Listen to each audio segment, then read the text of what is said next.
nuevamente con nosotros una nueva edición de Conexión Vital, un programa de prevención y educación en salud que llega a todos sus hogares gracias a las señales satelitales de Teleislas a las 4 de la tarde y 10 de la noche, de Telepacífico a las 11 de la mañana y de Telecafé a las 5 de la mañana y 7 de la noche, todos los días. Los jueves y viernes en Telecafé, 7:30 de la noche. Y también nos pueden ver en Telepacífico a las 2 de la tarde los domingos, que tenemos otro programa. Lo que queremos hacer con este concepto de la salud es hacer educación y prevención en salud. Acá no pretendemos reemplazar una consulta médica, ni este es un programa de medicina alternativa ni de naturismo.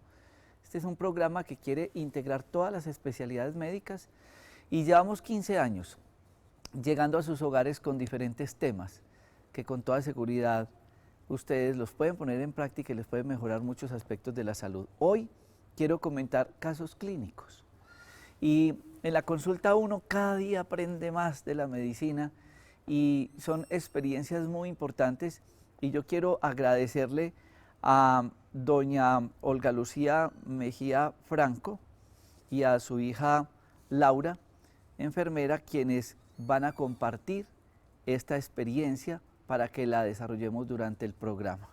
Olga Lucía, muchas gracias por estar con nosotros y a ti también por compartir este espacio y permitirnos llegar a todos ustedes con esta historia clínica. ¿Qué te pasó? Bueno, doctor, yo empecé con un estado de gripa, me dio mucho malestar en mi cuerpo, dolor en los huesos. Eso fue un fin de semana que estaba en mi casa. ¿Hace cuánto? 3 años y medio. Uh-huh. En vista de que fue algo tan rápido y pensando en las demoras de ir por allá a una urgencia, me automediqué, me mandaron, tómese estas pastas. ¿En dónde? ¿En una farmacia? En una farmacia, llamamos a servicio a domicilio, presento estos síntomas, ¿qué me recomiendan? Me dijeron, le recomendamos estas pastas. ¿Qué es matrimonio? Un matrimonio de los famosos, sí. Me lo mandaron, me las tomé y eso fue inmediato que empecé ya con dolores muy agudos en mi espalda. No podía ni caminar y ya pues mi hija ya viendo, ella me dijo, vamos mami que usted la veo ya con una insuficiencia renal y con diálisis. Yo le decía, no, pues ¿cómo? Pues sí señor, y efectivamente ese fue el cuadro con el que yo llegué a la clínica, una insuficiencia renal por automedicación. Bueno, Laura, háblenos un poco desde la parte médica para después analizar la historia clínica. ¿Qué fue? ¿Cómo fue? ¿Qué pasó? Bueno, doctor, el primer diagnóstico que ella tuvo fue una litiasis, que fueron unos cálculos renales, que el médico general pues de turno nos dijo que ella solita podía pues expulsar los cálculos. Perdóname, ¿esto fue antes del cuadro gripal o no? No, fue durante el cuadro gripal. Nosotros consultamos pues ya donde médico general porque ella estaba supremamente mal, ya los dolores eran demasiado agudos, como lo manifestó mi mamá no podía caminar. ¿Dolores en dónde?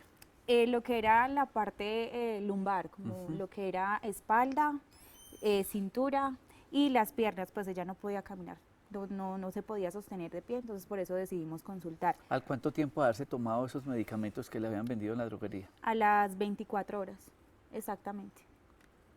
Entonces llegamos donde el médico, el primer diagnóstico fue una litiasis, como le comenté. Cálculos. Los cálculos la remitieron pues para la casa, normal, que ella podía pues con medicamentos y con mucho líquido expulsar los cálculos solita. Ya a las 48 horas ella no se podía levantar de la cama, pues literalmente no, fue cuando empezamos a verla de color amarillo, ya estaba pues hinchada, pues ya reteniendo líquidos. ¿Los pies hinchó, el cuerpo entero? Los pies total, de manera generalizada. Ah, el abdomen también, la cara, sí, todo. Empezó de manera general, totalmente general. Ya después como segundo diagnóstico le dieron que era una pancreatitis o que podía ser una gastritis crónica. Le hicieron pues una endoscopia, pero no llegaron pues como a encontrar bien cuál era el diagnóstico concreto. Tuvimos que esperar más o menos 3 días hasta que un médico decidió volver a hacer pues los exámenes correspondientes a abuna y creatinina porque el potasio se elevó demasiado y fue cuando ya empezaron pues como a sospechar que eran los riñones. Tú empeoraste muchísimo. Tu cuadro gripal empeoró. Sí, ¿Recuerda qué medicamento fue lo que tomaste? ¿Qué fue Lo que la te vendió en la droguería. Apronax, Apronax. Napronax? ¿Y cuál otro? Multidol. Y Multidol. Ujú. Se los tomó juntos Sí, y empezó a complicar su cuadro clínico. ¿Usted volvió a orinar después de eso o no? ¿O la orina se disminuyó? se disminuyó por completo. Totalmente. Sí. ¿Hasta el punto que no orinaba o sí orinaba? No, ya No. le tuvieron que colocar sonda para poder ayudarle a evacuar. Y le dio fiebre, le dio dolor de cabeza, se le subió la presión. Desde la parte médica, ¿qué recuerda todo ese proceso? En la parte médica ya tenía unos dolores de cabeza muy intensos, el dolor agudo pues en la parte lumbar, tanto que tuvieron que empezaron a colocarle morfina, porque ya el dolor era incontrolable. No Entonces, aguantaba el dolor. Bueno, vamos a ir a este corte de comerciales para que hablemos un poco de la historia clínica y entendamos qué fue lo que pasó en Olga Lucía Mejía Franco. Ya regresamos.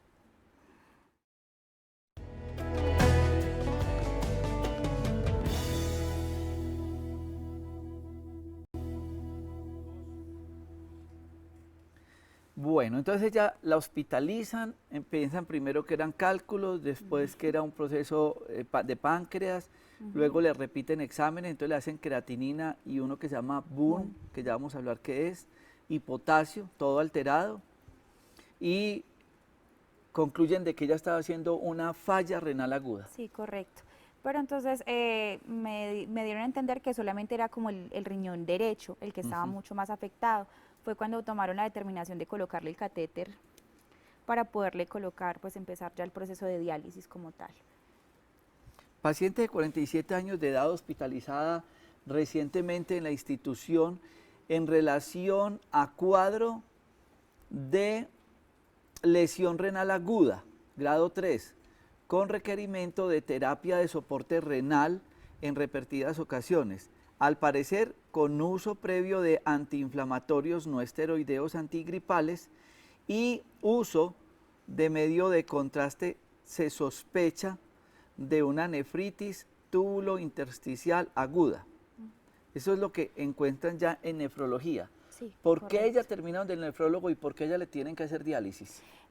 Fue una determinación que tomó el internista como tal. Al ver que ella no mejoraba, pues seguía reteniendo demasiados líquidos, el dolor no pasaba a pesar de la analgesia, a pesar de la morfina, a pesar de todos los procedimientos que se le habían hecho. Determinaron enviarla para diálisis para ver si de pronto mejoraban los riñones y ella podía pues por sí sola volver a su funcionamiento normal. ¿Y en cuánto tiempo estuvo con diálisis? Ella estuvo en diálisis aproximadamente un mes, en un mes. Peritoneal. Sí. Y fue respondiendo a su Sí, problema. correcto. Entonces al responder ya el nefrólogo decidió dejarla de manera ambulatoria, darle pues como consulta externa, hacerle controles, enviarle nuevamente los exámenes de creatinina, de BUN para ver si ya se habían regulado y ya pues dejarla, tomar la determinación si la dejaba medicada o simplemente pues ya había sobrepasado la... ¿Y cómo fue la suficiencia. respuesta, Olga Lucía, a todo este tratamiento? Fue perfecta, fue muy bien, porque ya sentía yo que podía hasta mover los pies, porque de la hinchada que estaba no podía ni mover las piernas, las articulaciones no las sentía. Y el dolor renal, el dolor lumbar, digámoslo, se le quitó cuando le empezaron a hacer la diálisis. Sí. Porque antes ni con morfina, nada. Lo que le quitó el dolor fue la diálisis. Sí, Ah, porque diálisis. igual la morfina lo único que hizo fue llegar a desorientarla, ella no sabía quién era, en dónde se encontraba, por qué estaba enferma. Lo único que la sacó de ese trance, pues así por así decirlo, fue la diálisis como tal. Diagnóstico: lesión renal aguda por posible nefritis. Nefro es riñón, nefritis es que se inflamó el riñón, nefritis, túbulo intersticial. Son todos esos, pueden ver unas imágenes del riñón y ahí ven un poco de tubitos y eso se tapó todo. Y la gente dice, pero porque se tomó un matrimonio. El famoso matrimonio que les venden a ustedes en las droguerías son un antiinflamatorio, un antipirético y generalmente va acompañado de un antibiótico o de antigripales en conjunto, pero combinan varios y esa dosis severa lo que hace es desencadenar en el cuerpo ciertas reacciones. En el caso de Olga Lucía, que rondaba sus 44 años para ese entonces, le hizo un daño renal, que si ella está en un pueblo, que si ella está lejos de los hospitales, hubiera fallecido. ¿Por qué? Porque, ¿qué pasó? Como el riñón no filtra adecuadamente, los subproductos o todo lo que filtra el riñón se queda en el cuerpo. Entonces, cuando Laura nos habla de BUN, que es urea, creatinina, nitrógeno ureico, todos esos exámenes que son sustancias que tiene que eliminar el cuerpo, al no poderlas eliminar, se quedan en el organismo, se hincha la persona, se le sube la presión arterial, tiene inflamado el riñón, al tener inflamado el riñón tiene una gran dolor, porque en esos casos ya el riñón sí se vuelve doloroso cuando está en un estado tan avanzado, porque inicialmente el riñón no duele, y entonces ya se complicó su estado general. Usted no comía, vomitaba, ¿qué le pasó? Todo lo vomitaba. Es una de las características, porque cuando se intoxican con todos esos elementos de residuo del cuerpo, la persona que hace tiene que botarlo por algún lado, o sudando, o formando otro tercer espacio, entonces la persona se aumenta de peso, o vomitando, que son las manifestaciones. ¿Recuerda algo más de este caso clínico? No, pues me recuerdo mucho es la parte del dolor articular, el dolor de cabeza y el dolor agudo pues en la parte como lumbar de la espalda. El vómito pues llegó después, por así decirlo. Laura, ¿y la parte cognitiva? ¿Se desorientó ella en ese proceso de intoxicación? Sí, sí, la verdad sí. No mucho, pero sí se veía demasiado cansada, somnolienta, pues mantenía con muchísimo sueño. Ella solamente quería estar acostada porque no soportaba nada más. Y ya cuando le dieron la morfina fue lo único, pues como que ya la llevó a no saber quién era ni dónde estaba. Aquí tenemos entonces una historia clínica que inicia con un cuadro gripal y termina prácticamente en un servicio de diálisis y de cuidados intensivos y de deterioro total de una persona por un acto que a diario lo estamos viendo, que son los problemas de automedicación. Pues tú como enfermera sabes los cuadros que nos toca ver a nosotros permanentemente en nuestros hospitales, en nuestras clínicas, pues por desconocimiento, porque pues igual fue de buena fe. Usted en esa angustia llamó, sí. Usted llamó a una droguería y dijo, yo siento tal cosa, sí, y le formularon. Así fue, sí. Con una llamada. Con una llamada. Bueno, vamos a este corte comerciales, ya regresamos para hablar un poco del tema de la automedicación.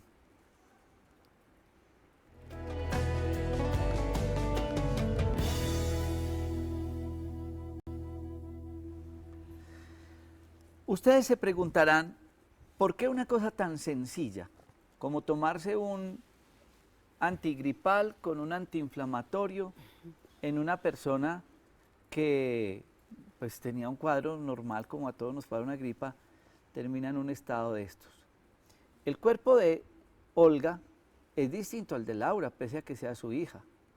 No nos garantiza el hecho de que ellas dos sean mamá e hija, que el riñón de una le sirva a la otra o viceversa. Muchas veces ni siquiera hay esa identidad celular para poderle uno donar un riñón a un hijo o la mamá al hijo. Entonces, cada organismo es diferente. Pero mire el riesgo al cual ustedes se pueden someter. Entonces resulta que Laura o su mamá nos llaman porque tienen dolor de cabeza, porque ese día ella tenía dolor de cabeza. Entonces llama a la droguería, es que yo tengo un dolor de cabeza, tengo mucho malestar, me siento como maluca y tengo un poquito de fiebre. Y a ella le mandaron esos medicamentos. Pero ¿qué tal que ese dolor de cabeza de ella hubiera sido porque tenía la presión alta? En la droguería por teléfono no le tomaron la presión arterial, ni le preguntaron cuántos años tenía, ni cuánto pesaba, ni qué talla era y demás. Al no tomarle la presión arterial, ella posiblemente se tome el analgésico, que yo discuto mucho esos comerciales a nivel nacional, que tome Doles Forte, que tome acetaminofén, que le quita el dolor de cabeza, pero no dice cuál. Porque si es un dolor de cabeza por hipertensión, el dolor de cabeza se le quita, pero la hipertensión no. Es decir, que lo que hizo fue calmar el dolor, se le sube la presión arterial y ella llega con un derrame cerebral, que la mitad se muere. Ahora, no sabíamos cómo estaba el riñón de ella de base. Ella se tomó eso, porque la gente dirá, no, entonces terrible, porque entonces toda la gente que tome eso, no. Hay unos antecedentes. Y vamos a otro ejemplo, que es que tengo un dolor, recuéstate Laura, que tengo un dolor en esta parte acá, en la ingle derecha, que tengo un dolor cólico, entonces será una infección urinaria, será el ovario, será un problema de flujo, será un problema de estreñimiento, tengo cólico. Entonces voy y me tomo una buscapina compuesta. Y se me quitó el dolor. Y resulta que el dolor era porque tenía una apendicitis. Me quitó el dolor de la apendicitis, sí, pero no me quitó la apendicitis. A las 12 horas llama con un dolor severo porque se le perforó el apéndice y se le llenó el abdomen de materia fecal. La mitad se muere. Entonces mira los riesgos. Ella tuvo la suerte que estaba en una ciudad y que había internista y que había nefrólogo y todo el mundo corrió y diálisis y le salvaron la vida. Y ya, descongestionaron ese riñón. Pero en otra situación no. Entonces mire muchas cosas. Ahora, ¿por qué yo digo que es que ella es diferente a ella? Resulta que ella es estilista y yo le pedí el favor a ella que viniera con la ropa con que trabaja. Porque esa ropa con que ella trabaja es de poliéster, es pura licra. Y entonces ella dice, ay, ¿qué será que es que a veces me tocan y siento el corrientazo? O me quito la ropa y uno siente que bota chispas. Y les quiero ampliar, logrando este tema y todo lo que está pasando hoy con ellas, para contarle una cosa a las mujeres y a quienes trabajan en temas de estilistas. Si ella le está secando el pelo a la hija, y ella está, me voy a arrodillar acá muchachos para que me ponchen acá la imagen, entonces ella, vamos a suponer que está aquí parada, entonces yo tengo el secador de pelo y le estoy haciendo todo lo que tengo que hacerle, y resulta que esos secadores de pelo dan una gran radiación. La varilla del brasier absorbe toda la radiación del secador y esa es una de las causas por las cuales se está investigando el cáncer de seno. Por toda la radiación que capta ese metal a nivel del brasier. Pero resulta que es que ya hoy consultaba porque tiene un problema. Muéstrame la mano, por favor, ahí para que me la vean en pantalla. Muchachos, si me hacen esa toma de la mano, déjala ahí quietica. Entonces ya tiene ese problema. Entonces ella manipula químicos para lo del cabello, ¿cierto? Ese es su oficio. Sí. La ropa que tiene puesta, el secador de pelo en la mano, los zapatos que tiene, que son los zapatos que la aíslan de hacer polvo a tierra. Y todas esas situaciones desencadenan en ella algo que no sabríamos decir en este momento, que la hacía a ella susceptible a haber hecho esa reacción renal o haber hecho muchas cosas. En la medicina hay cosas que no tenemos explicación. ¿Por qué en luna llena la mujer menstrua más, no se hacen cirugías porque hay mayores sangrados? Porque en la parte laboral, por eso hay una especialidad que se llama la medicina laboral, todas esas situaciones para uno poder entender qué será lo que pasa en ella, de acuerdo al trabajo, a la ropa que lleva puesta, al color, porque estás de negro permanentemente. El negro es el peor color que puedan utilizar. Entonces, todas esas situaciones deben de ser muy bien analizadas para uno entender el porqué de la enfermedad. Quiero agradecerle a Olga Lucía Mejía, a su hija Laura, por haber compartido esa historia clínica que es bien interesante, que para ustedes ojalá sea una enseñanza y que finalmente como moraleja quede claro que la automedicación sigue siendo un problema. Definitivamente. Definitivamente. Sí. Y lo vemos todos los días en nuestra práctica médica. Es verdad. Muchas gracias a todos ustedes por compartir este espacio y los esperamos en una nueva edición de Conexión Vital.